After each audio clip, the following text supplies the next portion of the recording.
welcoming the Prime Minister of the State of Israel, Benjamin Netanyahu.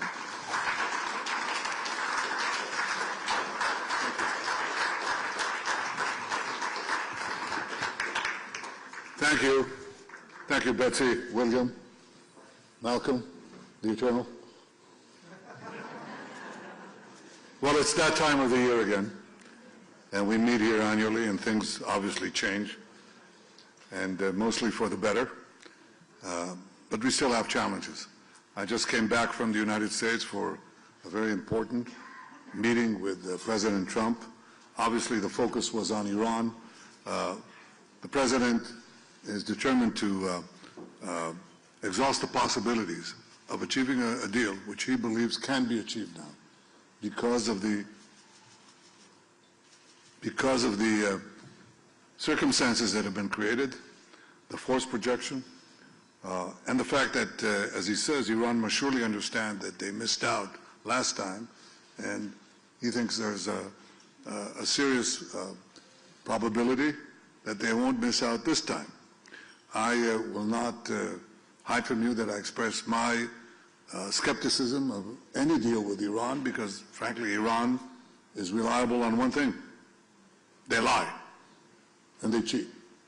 But I said that if a deal is to be reached, it should have several components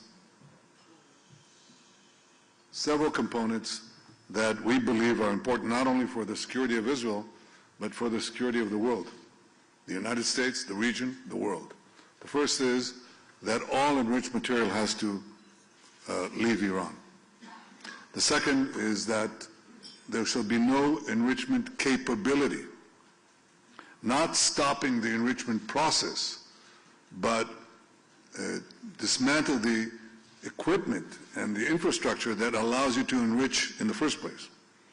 And the third is to deal also with the questions of ballistic missiles.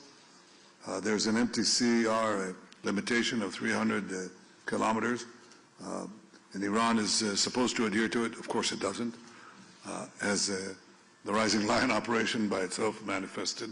Everybody knows that. And the fourth is dismantle the axis of terror that Iran has built. It's been smashed, but it's still there. It's trying to recover, as Iran itself is trying to do. And the last thing is, remember Ronald Reagan's dictum vis-a-vis the Soviet Union? Trust but verify, distrust, distrust, and always verify.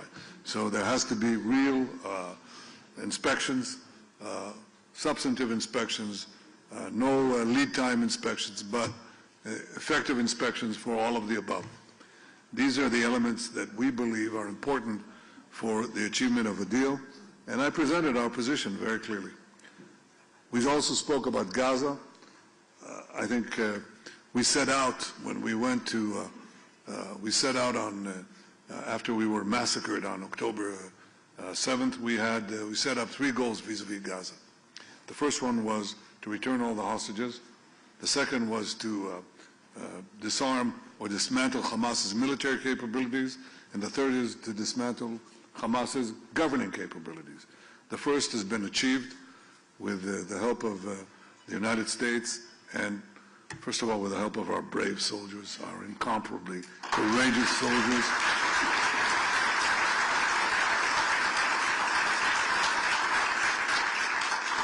The support that we got from President Trump and his team, the support we got from you and so many around the world, and the decisions that we made not to cower and not to submit to the pressures that were put on us from outside and from inside. We stood our ground. We got every single one of these people out, including the last hero, Rani Gvili, incredible hero. But there are so many others. We stood our ground there. We also stand our ground on the other two things that have to happen. Under President Trump's 20-point plan, when we move to Phase B, what has to happen is that Hamas must first be disarmed, and then Gaza must be demilitarized. Disarmed means that it must give up its weapons, not main weapons. And what are the main? People said heavy weapons. There are practically no heavy weapons in Gaza. There's no artillery, there are no tanks, there's nothing. The heavy weapon, the one that does the most damage, is called an AK-47, okay? That's it. That's how they execute people. That's how they shoot our people. That's what they use. Assault rifles. That's what they used in the massacre of October 7th. That's what they used. That's what they did the worst massacre of the Jewish people since the Holocaust with AK-47s. 60,000 of them. They have to go outside.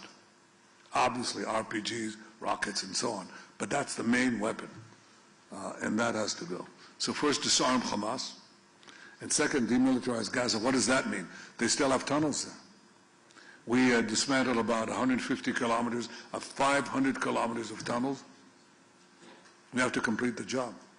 That means also that you can't hide weapons labs or other facilities that they use to rearm themselves, regroup, and reform, which they're trying to do.